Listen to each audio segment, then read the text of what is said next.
Bonjour Jean-Claude, vous nous appelez d'où ? Bonjour, de Saint-Étienne. Est-ce que vous êtes un électeur de Marine Le Pen ? Non, pas du tout. Alors votre avis, ça va être assez intéressant. C'est d'autant plus intéressant, j'ai envie de dire, d'avoir des gens qui ne sont pas d'accord avec Marine Le Pen aujourd'hui. Oui, surtout, et puis pas d'accord en principe, en général, avec vous, qui pratiquez le deux poids, deux mesures que vous reprochez aux autres en permanence, alors que vous en êtes le champion du monde.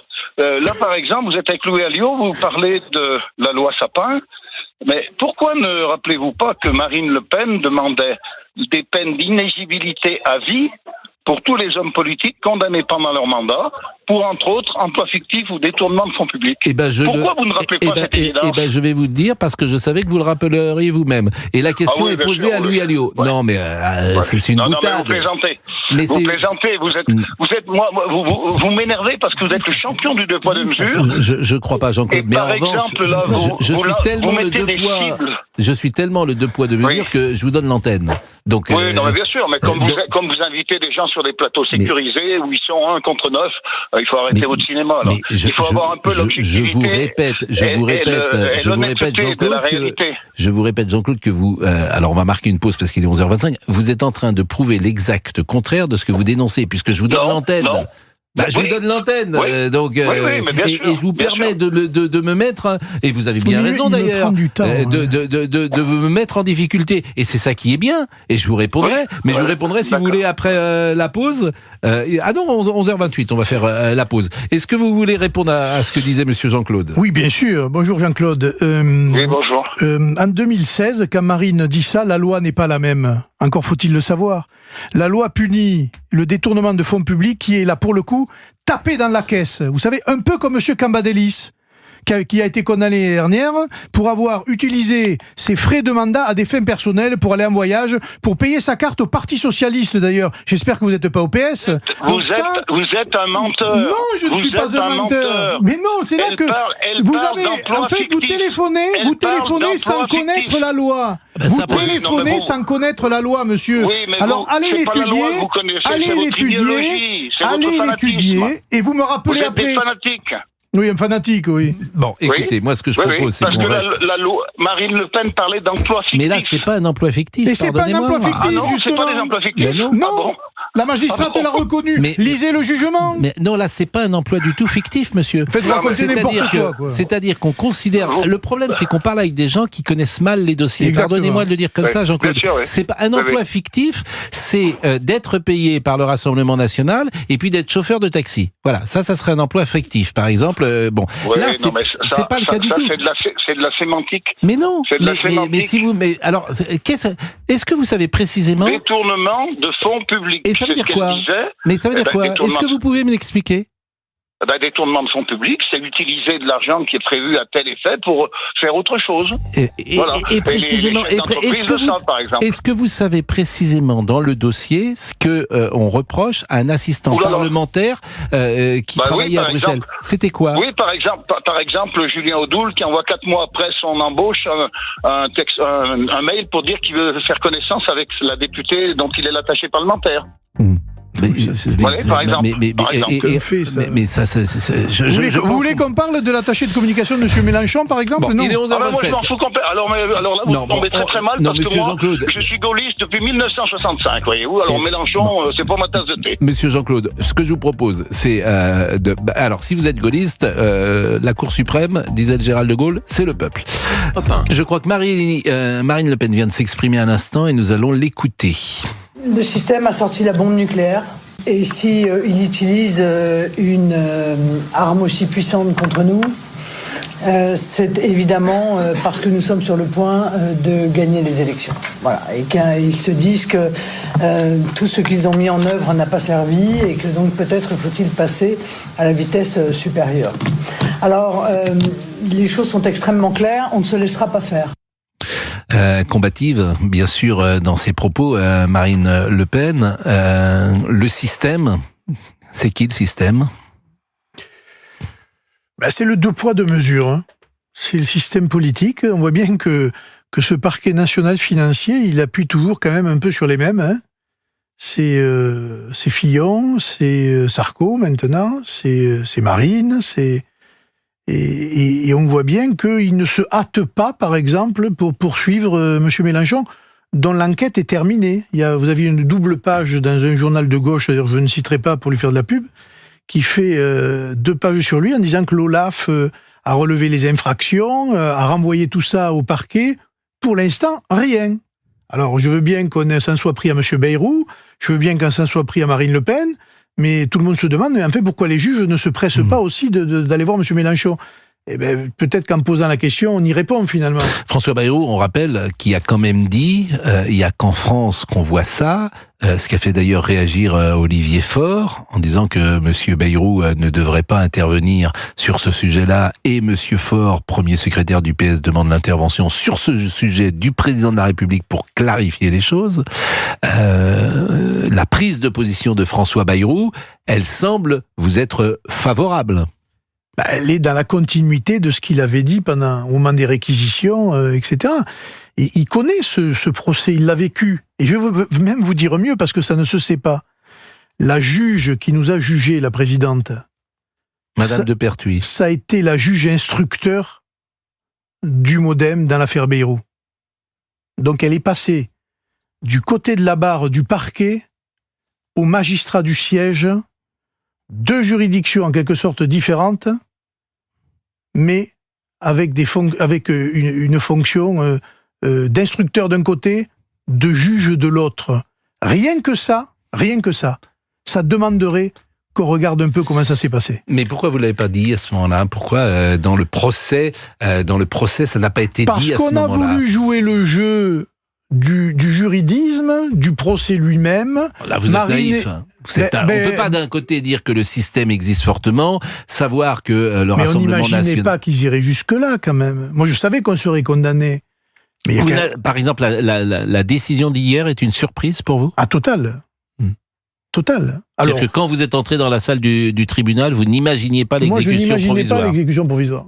Je l'imaginais pas. Et Marine Le Pen non plus ? Non plus. Et on n'imaginait pas surtout la motivation pour justifier l'exécution provisoire. En fait, le tribunal a repris l'entière argumentation du parquet sur le sujet, y compris malheureusement qui était entaché d'esprit partisan quand la magistrate du parquet a dit à l'audience sur une possible relaxe, ça me ferait trop mal. Là, je n'ai pas entendu les belles âmes, ni l'USM, ni quoi que ce soit, fait le CSM plutôt faire un communiqué pour dire que les magistrats étaient tenus à un devoir d'impartialité. Voilà. On n'a pas écouté Jordan Bardella, je voulais qu'on l'écoute d'abord sur la négation de l'état de droit. C'était ce matin avec Sonia Mabrouk et Laurence Ferrari sur CNews et Europe 1. Je considère que cette décision est disproportionnée, qu'elle ne s'inscrit pas dans la philosophie de la jurisprudence du Conseil constitutionnel, et que s'agissant de ce dossier un peu plus largement dans son ensemble, il s'agit d'une négation pure et simple de l'état de droit. Et cette négation de l'état de droit, selon M. Bardella, elle va également avec la tyrannie des juges. Aujourd'hui, c'est plus le gouvernement des juges. Aujourd'hui, c'est la tyrannie des juges. Il est vrai que ces décisions, elles sont motivées généralement d'un camp politique contre un autre. Ça, je vous l'accorde. Mais cette dérive extrêmement grave devant laquelle nous assistons depuis maintenant plusieurs heures, elle inquiète des millions de Français. Et puis Jordan Bardella, évidemment, il est en première ligne. On en a parlé avec Louis Alliot, qui parlait d'un ticket Bardella-Le Pen, parce que Monsieur Bardella, dans l'opinion publique, il a une avance incontestablement parmi tous ceux qui représentent le Rassemblement national. Il se prépare, dit-il, à l'exercice du pouvoir. Chaque jour qui passe est un jour où je me prépare à l'exercice du pouvoir. Je m'y suis préparé évidemment comme potentiel Premier ministre et je continue de le faire. Et je n'ai par conséquent aucune leçon à recevoir des gens qui se sont partagés le pouvoir depuis 30 ans et qui ont mis le pays dans la situation dans laquelle il est aujourd'hui. Même si évidemment la question se posera d'un président de la République potentiellement, il aura 30 ans en 2027, hein, nous sommes d'accord, il est de 1997, Jordan Bardella. Le plus jeune président de la République jusqu'à présent était Emmanuel Macron qui avait 40 ans. À 30 ans, je ne vois pas de démocratie occidentale pilotée par un homme si jeune. Donc forcément, ce thème, et vous avez tout à l'heure évoqué cela déjà, ce thème sera au cœur de la campagne électorale, évidemment, Louis Alliot. Peut-être, mais écoutez, le peuple décidera. On ne peut pas dire mieux. Le peuple décidera. Il y aura des candidats, il y aura une pluralité de candidats et ils feront le choix en fonction des mesures, des programmes et des personnalités. On ne peut pas dire... Je crois qu'on a changé complètement de vie, vous le savez. On a changé de vie politique, mais on a changé de vie sociale, on a l'information même a changé de support. Et donc, moi je vois pas comme un handicap particulier, au regard de ce que j'entends dans la rue, de ce que j'entends de mes concitoyens à Perpignan. Ça peut être une gêne pour certains, mais c'est un avantage pour beaucoup d'autres. Donc, dans la balance, écoutez, le peuple tranchera.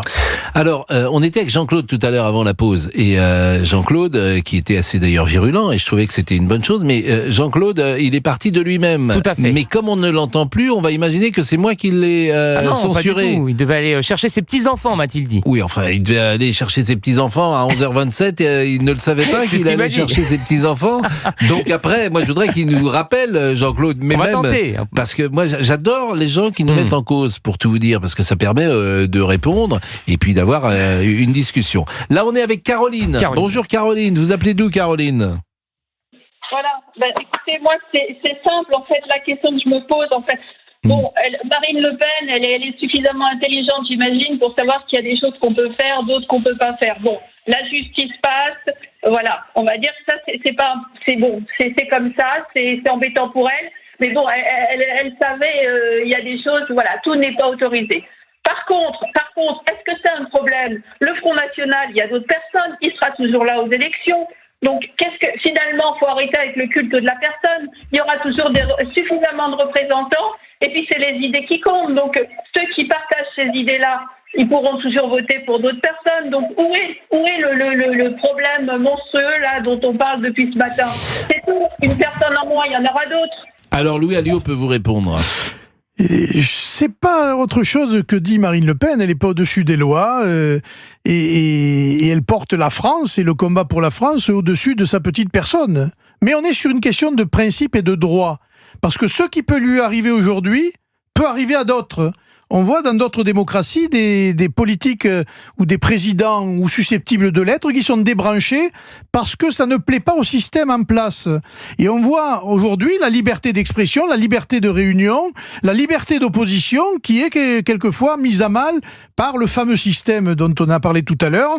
Et donc, rien que pour cette question de principe, il faut se battre pour faire respecter le droit. Et dans le droit, c'est la démocratie, il y a 2 degrés de juridiction, le premier degré est l'appel, et dans cette affaire-là, l'exécution provisoire met à mal ce principe essentiel de la démocratie, du pluralisme et de la liberté, et rien que pour ça, on se bat. Mais si Marine Le Pen demain est inéligible, eh bien, on fera avec, malheureusement, mais pour l'instant, on se bat pour qu'elle ne le soit pas, et c'est ça le plus important. Caroline, vous restez avec nous, on marque une pause, j'ai quand même une question à vous poser. Est-ce que le combat est vraiment là? Non, mais Caroline, elle m'entend, Caroline? Mais ça peut vous arriver à vous demain, chère madame. Caroline, on marque une pause, et je vais vous poser une question après, mais vous allez pouvoir y réfléchir pendant la pause. Est-ce que vous votez pour des idées ou est-ce que vous votez pour une incarnation? Il est 11h42, à tout de suite.